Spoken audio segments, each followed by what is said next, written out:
Yo yo yo yo yo yo. Selamat bertemu kembali dengan pelajaran ekonomi. Ayo anak-anak, masih sehatkah? Gunakan protokol kesehatannya dengan 3M. Selalu memakai masker, mencuci tangan, menjaga jarak, dan tidak berkerumun. Oke? Oke. Baiklah, sebelum kita mulai belajar, biasakan untuk berdoa, membaca basmalah. Bismillahirrahmanirrahim.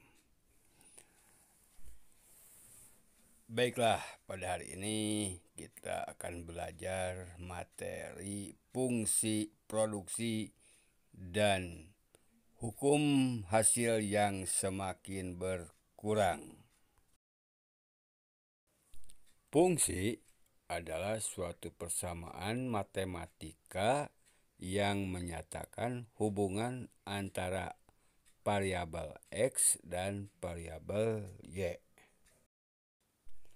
Pengertian produksi secara teknis diartikan sebagai kegiatan yang dilakukan untuk mengkombinasikan antara faktor-faktor produksi sebagai input dan barang yang dihasilkan sebagai output.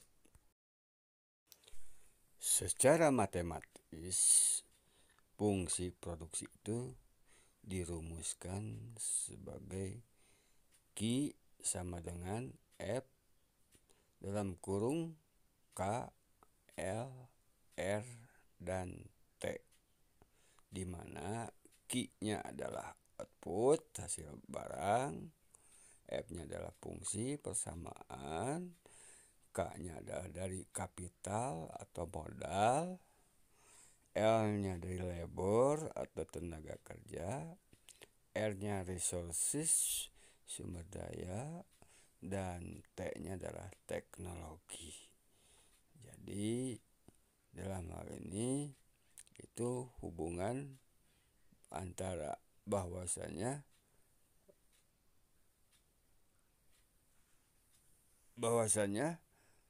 jumlah barang itu dipengaruhi atau ditentukan daripada fungsi kapital, labor, resources, dan teknologi. Artinya apabila K-nya besar, maka Q-nya juga akan besar. Atau jika L-nya banyak, Q-nya juga akan banyak, hasilnya juga akan banyak. Begitu seterusnya.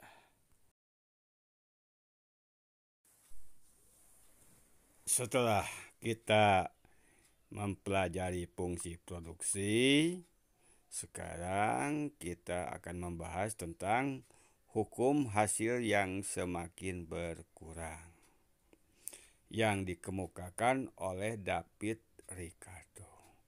Hukum ini berbunyi, pada dasarnya hukum ini itu menjelaskan bahwa di bidang pertanian, penambahan tenaga kerja pada sebidang tanah mula-mula akan memberikan tambahan hasil yang semakin meningkat, tetapi setelah mencapai titik tertentu, penambahan tenaga kerja itu akan memberikan tambahan hasil yang semakin berkurang. Hukum hasil yang semakin menurun ini dan fungsi produksi ini masih ada hubungannya dengan bab sebelumnya, yaitu tentang masalah ekonomi modern. Di dalam masa ekonomi modern terdapat pernyataan how, bagaimana cara memproduksinya. Di sini akan dijelaskan tentang seberapa banyak tenaga kerja yang dibutuhkan untuk memproduksi barang tersebut. Dan jika tenaga kerjanya semakin banyak, maka itu hasil produksi maksimumnya itu akan semakin menurun dan menurun. Nah, nanti akan kita jelaskan di dalam sebuah analisis dalam bentuk grafik atau kurva. Nah, inilah bentuk daripada kurva total produksi. Itu ya. Perhatikan, yang vertikalnya adalah output, hasil, dan yang horizontalnya number of men, itu artinya tenaga kerja. Kemudian ada increasing return, tambahan hasil. Kemudian ada diminishing return, ada hasil yang menurun, dan ada negatif return yang semakin berkurang.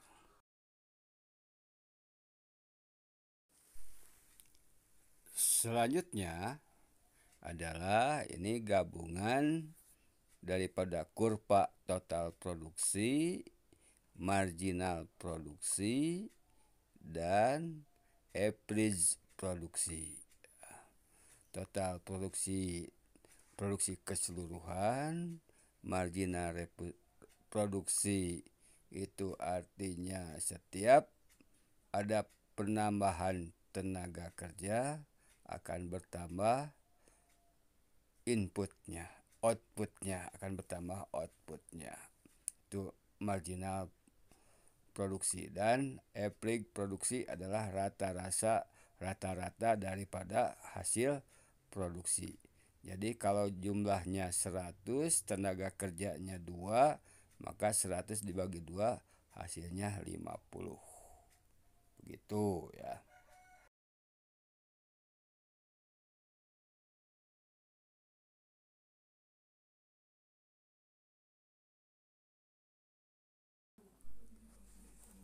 Untuk membuat kurva produksi, kita harus menyiapkan dulu data yang berbentuk tabel seperti terlihat di layar ini. Dalam tabel ini disajikan kolom tanah, TK-nya tenaga kerja, TP-nya total produksi, MP-nya marginal produksi, dan AP average produksi. Kemudian ada tahap ya. Itu adalah kolom-kolomnya, di mana jumlah tanahnya tetap 1 hektar, kemudian tenaga kerjanya 1, 2, 3, 4 sampai 10. Dan TP-nya dari 150, 400, 700, ada AP, 1100, average produksi, rata-rata produksi. MP itu 1550 dirumuskan dari delta TQ dibagi delta di sini input ya, input dibagi TK lah gitu ya, dibagi perubahan TK. Delta TQ itu adalah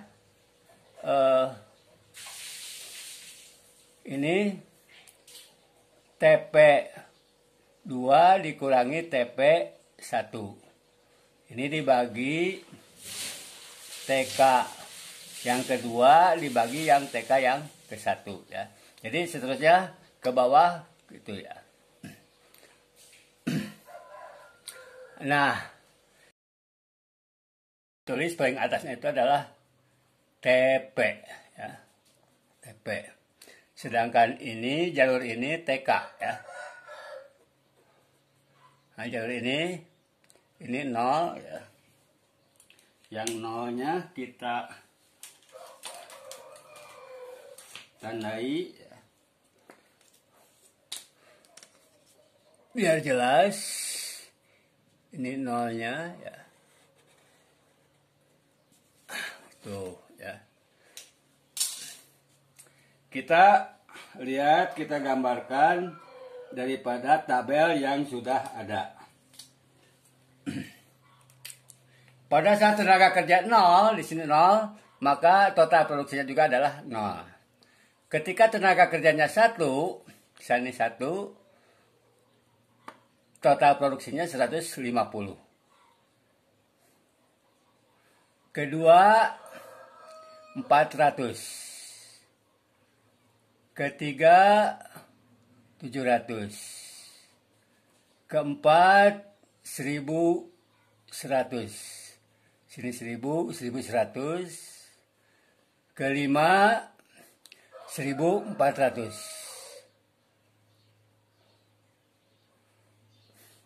Keenam, 1.500. Ketujuh, 1.550. Kedelapan, 1.500 lagi. Kesembilan, 1.420. 1.400, ini 420, dan ini 1.320. Nah, titik-titik tersebut kita hubungkan. Ini 0, 100, 400, 700, 1.100, 1.400, 1.500, kemudian 500 lagi, 1.420 dan 1.320. Nah, ini ditandai sebagai kurva TP, ya. Grafik atau kurva TP, total produksi. Kemudian MP-nya 150, ya. 150. MP-nya adalah 150. MP yang kedua 250. Dari mana 250 itu adalah 400 dikurangi 150. MP yang ketiga 300. Jadi 700 dikurangi 400. MP yang keempat 400 dari 1.100 dikurangi 700. Oke, ini 300. Yang kelima, yang keenam 100. Yang ketujuh 50. Yang kedelapan sudah minus 50. Kemudian minus 80, naik dikit ya. Kemudian minus lagi 100. Nah, ini juga kita hubungkan. Hubungkan sehingga ini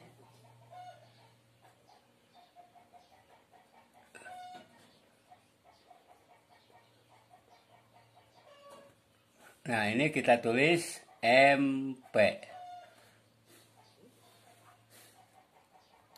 Kemudian bagaimana menggambar AP-nya, variabel aplik produksinya. Aplik produksi itu diperoleh dari TP dibagi TQ. 150 TP 150 dibagi 1. Hasilnya 150 ya. Kemudian 400 kurang dibagi 2, hasilnya adalah 200 ya. Selanjutnya begitu ya. Ini TP 2 250 ya. TP 2 200. TP 3-nya 300 sama di sini ya. 300. TP 3-nya 233. 233, 275, 280, kemudian 250, 223, 188, 158, dan 100 158, 132.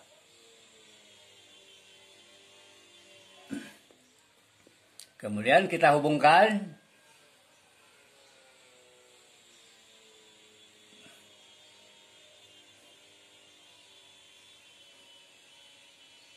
ini, kita tulis AP. Itulah gambar kurva dari jumlah hubungan tenaga kerja dengan jumlah produksi. Dengan demikian kita akan melihat, ya, ditanyakan di soal pada tingkat total produksi berapakah akan tercapai total produksi maksimum. Ya. Total produksi maksimum itu berarti di sini di 1550. Pada jumlah tenaga kerja berapa? Lihat ke bawah, pada jumlah tenaga kerja yang 7. Ya.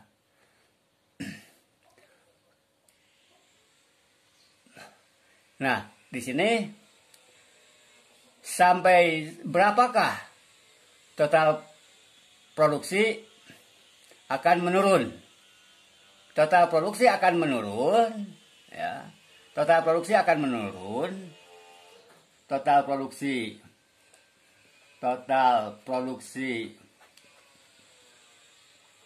menurun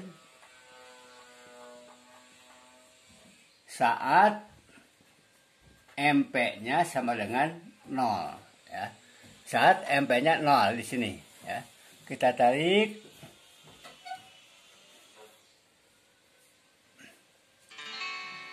Nah, ini 0, ya. Kemudian kapan MP maksimum, ya. MP maksimum itu, ya, yang terjadi itu ketika bersentuhan dengan AP. Ini bersentuhan dengan AP. Ya. MP sama dengan AP sama dengan MP maksimum. Ya. Nah, itu kira-kira demikian. Secara sepintas kita menggambarkan kurva jumlah hubungan tenaga kerja dengan jumlah produksi. Ayo anak-anakku, ini ada sesi terakhir di mana beginilah belajar ilmu ekonomi itu unik sekali. Ada hitungannya, ada gambarnya. Kali ini kita akan membahas tentang kurva Isoquant dan kurva Isocos yang tentu saja masih dalam masalah produksi.